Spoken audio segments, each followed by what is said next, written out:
আয়াত নাযিল করছেন যে কুলু ওয়াশরাবু হাত্তা ইয়াতাবায়ানা লাকুমুল খাইতুল আবিয়াদু মিনাল খাইতিল আসওয়াদি মিনাল ফাজর। জোরে হোক সুবহানাল্লাহ। আল্লাহ পাক রব্বুল আলামিনে খয়রা বলে আর কোনো চিন্তা নাই, তোমরা খাও পান করো। হাত্তা ইয়াতাবায়ানা লাকুমুল খাইতুল আবিয়াদু, যত সময় পর্যন্ত সাদা হইছে না কালা দিন, সকাল পর্যন্ত মানে সুবে সাদিক পর্যন্ত তোমরা খাও। তোমরা আর কোন খাওয়ার বানার করো অন্য যেগুলা আছে এগুলা ইফতার ভর থেকে সুবে সাদিকর আগ পর্যন্ত তোমরা করো, কোনো সমস্যা নাই। সুবহানাল্লাহ। এই সুযোগটা আল্লাহ দিলা। সাহাবায়ে কেরাম কত খুশি, আল্লাহ পাক রব্বুল আলামিনে আমরারে কত ইহসান করছেন। অন্যান্য মানুষের যে রোজা কত কঠিন আছিল, এরার রোজার চাইতে আমরা রোজারে কত সহজ করে দিছেন। আমরারে আল্লাহ পাক রব্বুল আলামিনে কইরা বলে তোমরা মাগরিবের বাদ থেকে মানে ইফতারের বাদ থাকিয়া ফজরের মানে সুবে সাদিকর আগ পর্যন্ত তোমরা খাও পানাহার করো, আরো অন্য যে কাম আছে এগুলাও করো। অন্যান্য নবী হলর রোজার আরেকটা সিস্টেম আছিল, তারা অনেক সময় প্রত্যেক মাসের 3টা রোজা রাখা হইতো। সব নবী হলর রোজা হলর মধ্যে 3টা রোজা রাখা হইতো প্রত্যেক মাসের 13, 14, 15 ওগুলা। মুসা আলাইহিস সালাতু ওয়াস সালামের উম্মত হলে মুহররমের 10 তারিখের রোজা রাখতেন। সব উম্মতের লাগি রোজা আছে, কিন্তু তারা রোজা মাসে ওলান সিস্টেম আছিল, কোনো মাটি দেওয়া পারতা না। যদি আপনি দিনী মাত না মাতেন, আল্লাহর ইবাদত জিকির আজকার ছাড়া অন্য কোনো মাত পাতিটা পারতা না। যদি মাতেন তাহলে রোজা শেষ। কিন্তু উম্মতে মুহাম্মাদিরে আল্লাহ পাক রব্বুল আলামিনে সুযোগ দিছেন যে মাটিটা এবার ভাই জরুরি যে মাত আছে এগুলা মাটিটা এবার ভাই সুবহানাল্লাহ। জরুরি যে মাতগুলা আছে, জরুরি যে কথাগুলা আছে এগুলা মাটিটা এবার ভাই অন্ধকার যদি ইলাম এই তো সিস্টেমটা কিটা অনলাইন ইশারা মাতলাইন কত বেঙ্গা লাগলো। আল্লাহ পাক রব্বুল আলামিনে এই রোজা মাসে আমরারে দান করছেন ও কারণে যে এই মাসের মধ্যে খুব বরকতপূর্ণ রাত আছে। এই রমজান মাস সম্পর্কে হাদিস শরীফের মধ্যে আছে যে রাসূলুল্লাহ সাল্লাল্লাহু আলাইহি ওয়াসাল্লামে ফরমাইরা যে যদি কোনো মানুষে মান সামা রমাদান ঈমানান ওয়া ইহতিসাবান গফিরা লাহু মা তাকদ্দামা মিন যামবি, যদি কোনো মানুষে রমজানের রোজা রাখে ঈমান আর নেকির আশায়, ঈমান সহ নেকির আশায়, তাহলে তার পিছনের সব গুনাহ আল্লাহ মাফ করে দিলেন। সুবহানাল্লাহ।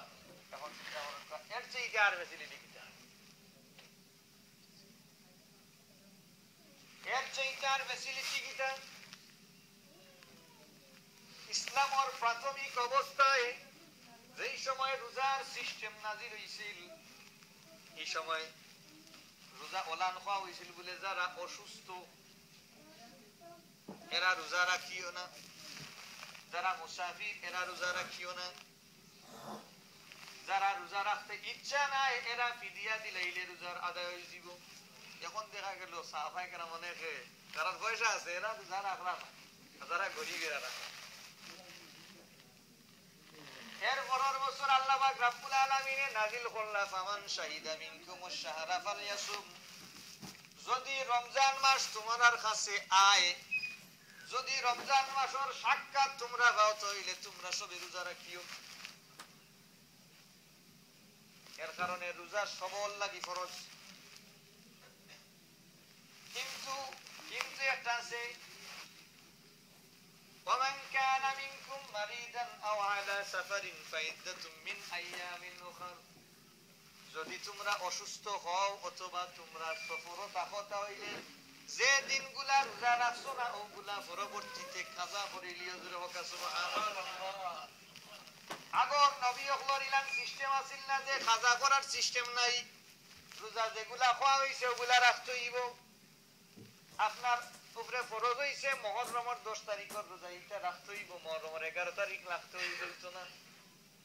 অসুস্থ হওয়ার মুসাফিরি হালতেও সব অবস্থায় রাখা লাগবো। কিন্তু আমরা রে আল্লাহ পাক রব্বুল আলামিনে এই ফ্যাসিলিটিটা দিছেন যে তুমি যদি অসুস্থ হও, তুমি যদি মুসাফির হও, তাহলে তোমার উপরে রোজারে রুখসতি দেওয়া হইছে। তুমি চাইলে রাখবাই, না চাইলেও রাখবাই, না চাইলেও না রাখতে পারো। এই রোজাগুলা পরবর্তীতে অনেক একটা জিনিস একটা হয়, অনেক মানুষ অসুস্থ রোজা রাখতে পারেন না, অনেকে কয়েন দিলে ফিদিয়া দিতে। কিন্তু একটা জিনিস জানবা, ফিদিয়া হইল এরার লাগি যারা অসুস্থ হলাম, যে রোজা রাখার আর সম্ভাবনা নাই, জনম রোগী যারে হয়, মানে চির রোগী, চির অসুস্থ, সব সময় যেন অসুস্থ, মানে রোজা রাখার কোন সামর্থ্যও নাই, এই ফিদিয়া দিবা। আর যদি ফিদিয়া দিলা ঠিক আছে, ফিদিয়া দেওয়ার বাদে যদি এই না আবার সুস্থ হয়ে যায়, কারণ শরীরের মধ্যে যদি তাকত আই যায়, তাহলে তাহলে কিন্তু এই রোজাগুলা কাজা করতে হবে। এখান মনে করেন না জানি যে আমি তো ফিদিয়া দিলাইছি শেষ না, আপনার রোজাইটা আপনি যদি সুস্থতা হয়, আপনি পরবর্তীতে এটা আদায় করতে। ফিদিয়া আদায় করা কলাম যে প্রত্যেকটা রোজা লাগে একজন মিসকিনদের 2 বেলা খাওয়ানি, যদি সম্ভব না হয় 2 বেলা খাওয়ানি, একটা ফিতরা পরিমাণ পয়সা দিলাইলেন মিসকিন হলে আপনার ফিদিয়া আদায়। আর যদি আপনি সুস্থ পরবর্তীতে হয়ে যায়, আপনার এই ফিদিয়াটা কি তৈব সদগা হয়ে যাব। জোরে কথা সুবহানাল্লাহ। বুঝা গেল অসুস্থ হইলেও আমরা রে আল্লাহ পাক রব্বুল আলামিনের রুখসত। এরপরে আল্লাহ পাক রব্বুল আলামিনে কইরা এই মাসের বরকত হইছে এই কারণে, এই মাসের ইজ্জত বাড়ানি হইছে একটা কারণে। এই মাস সম্পর্কে আল্লাহ পাক রব্বুল আলামিনে ফরমায়েন, শাহরু রমাদান আল্লাযী উনজিলা ফীহিল কুরআন, আমি রমজান মাস পবিত্র কোরআন শরীফ নাজিল করছি। জোরে হোক সুবহানাল্লাহ। এই রমজান মাস খালি কোরআন শরীফ নাই, অন্যান্য নবী হকলের উপরে যত কিতাব হল নাজিল হইছিল অনেকগুলা এই মাসও নাজিল হইছে। জোরে হোক সুবহানাল্লাহ। হযরত দাউদ আলাইহিস সালাতু ওয়াস সালামের উপরে জবুর কিতাব নাজিল হইছে এই রমজান মাসে। হযরতে মূসা আলাইহিস সালাতু ওয়াস সালামের উপরে তাওরাত কিতাব নাজিল হইছে এই মাসে রমজান মাসও। হযরতে ঈসা আলাইহিস সালাতু ওয়াস সালামের উপরে ইনজিলও নাজিল হইছে ওই মাসে। জোরে হোক সুবহানাল্লাহ। এখন চিন্তা করো কা এই মাসের আপনি যদি এই মাসটা খালি রোজা ও কারণে ওরা হইতে খালি রমজান মাসও কোরআন শরীফ নাজিল হইছে ও ওগুর শুকরিয়া করবে, ও কোরআন শরীফের শুকরিয়া আদায়ের লাগি যদি খালি রমজান মাসের রোজা রাখেন, তবুও তো আপনি কোরআন শরীফের এই যে আল্লাহ পাক রব্বুল আলামিনে এই মহা নিয়ামত দিছেন, এই নিয়ামতের শুকরিয়া আদায় শেষ হইতো না।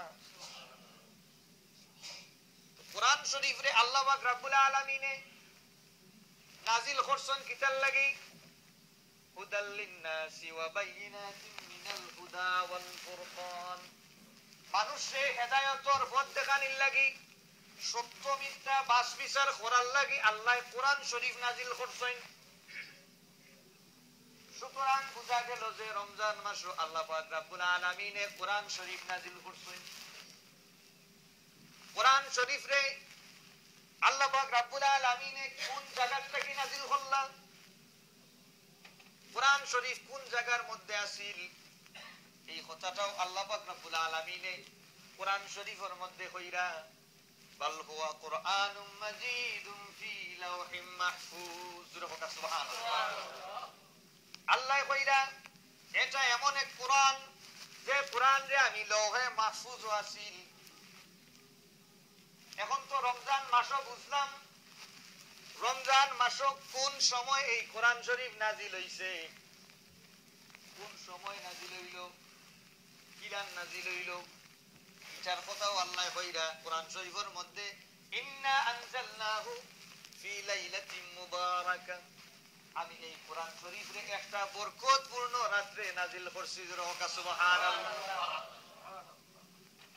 এখন তো বরকতপূর্ণ রাত কোনটা? এটা লইয়াও একটু কন্ট্রাডিক্ট, কিন্তু কোরআন শরীফের নাজিল হওয়ার বিষয়ে আল্লাহ পাক রব্বুল আলামিনে আরো সূরার মধ্যে কইরা ইন্না আনজালনাহু ফি লাইলাতিল কদর, আমি কোরআন শরীফ রে কদরের রাত্রিতে নাজিল করছি। জোরে হক সুবহানাল্লাহ। এই কোরআন শরীফ রে আল্লাহ নাজিল করছে মানুষের হেদায়েতের লাগি, মানুষরে সত্য মিথ্যা পার্থক্য করার লাগিয়া আল্লাহ পাক রব্বুল আলামিনে কোরআন শরীফ নাজিল করছেন। আর এই কোরআন শরীফ মানুষের প্রতিটি মুসলমানের সব সময় দরকার। আপনি যেই সময় নামাজ পড়তে ওই সময় আপনার কোরআন শরীফ দরকার। আপনি আল্লাহর জিকির করতেছেন, সবচেয়ে জিকির হইল তিলাওয়াতুল কোরআন। সুবহানাল্লাহ। আপনি যদি কোরআন শরীফ পড়েন প্রত্যেকটা হরফে 10টা নেকি, আর কোন কিতাবের মধ্যে ইলান নাই। সুতরাং বোঝা গেল কোরআন শরীফ সবচেয়ে উত্তম। এরপরে যদি আপনি কোরআন শরীফ পড়েন, আপনি কোরআন শরীফ পড়াইন, তাহলে আপনার মর্যাদা কতটুকু। আল্লাহর রাসূল কইরা বলে খায়রুকুম মান তাআল্লামাল কুরআনা ওয়া আল্লামা। সুবহানাল্লাহ। যারা কোরআন শরীফ পড়ে আর যারা পড়ায় এরা হইল সবচেয়ে উত্তম। গত শুক্রবারে হয়েছে আমরা সবচেয়ে এটা হলো খুশির খবর। এই খুশির খবর যে এখানে